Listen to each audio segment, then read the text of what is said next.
Members of the Osun Civil Societies Coalition on Monday thronged the major streets of Osogbo, the Osun state capital, to protest the hardship occasioned by fuel subsidy removal. The protest was led by the chairman of Osun Civil Societies Coalition, Waheed Lawal, and other human rights activists who were joined by some residents of the state. Describing the protest as rally against economic hardship, commercialization of education, non-provision of palliatives, hike in electricity tariff and increase in price of fuel and security, amongst others, which has made life unbearable for the common man.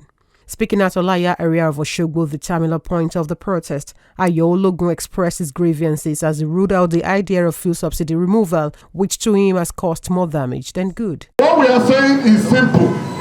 We are saying that subsidy is a fraud.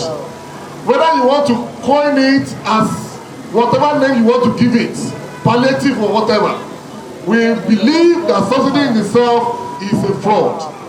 And our demands are simple. The people are suffering. The people are groaning. There is increase in poverty. The people and the poor can no longer breathe. We can no longer afford the cost of food. We can no longer send our children to school.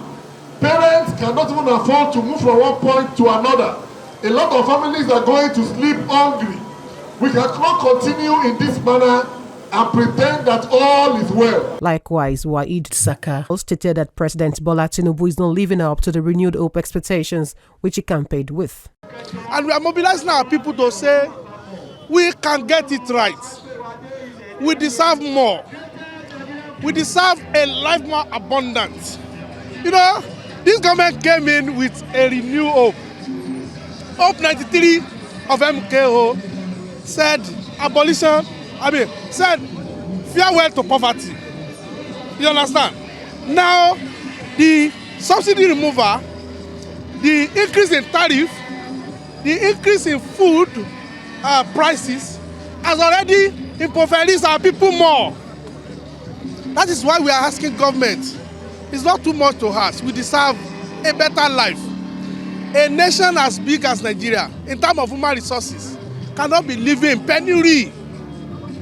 That is why we are on the street today. And we hope this is a sustainable one.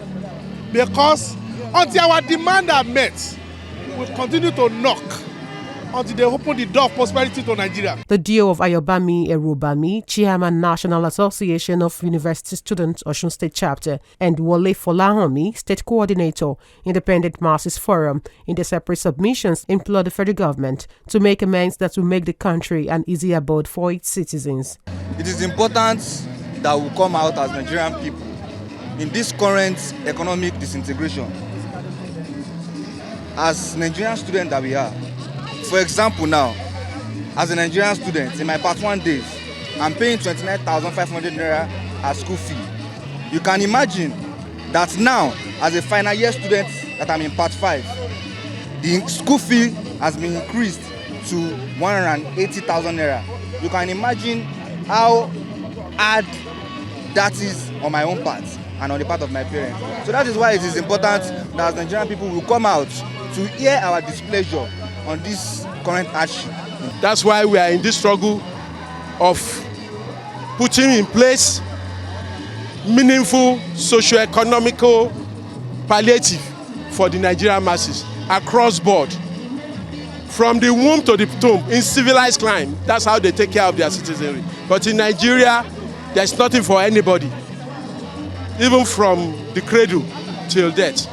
So we want the guarantee of socio-economic right for Nigerians. In this particular matter of palliative crisis of subsidy removal from petroleum, the president goofed because they should have put in place the palliative before the removal of subsidy. Another protest has been scheduled to take place on Wednesday alongside the workers, which is expected to have a positive effect. Olayinka Ali, Western Spring Television News.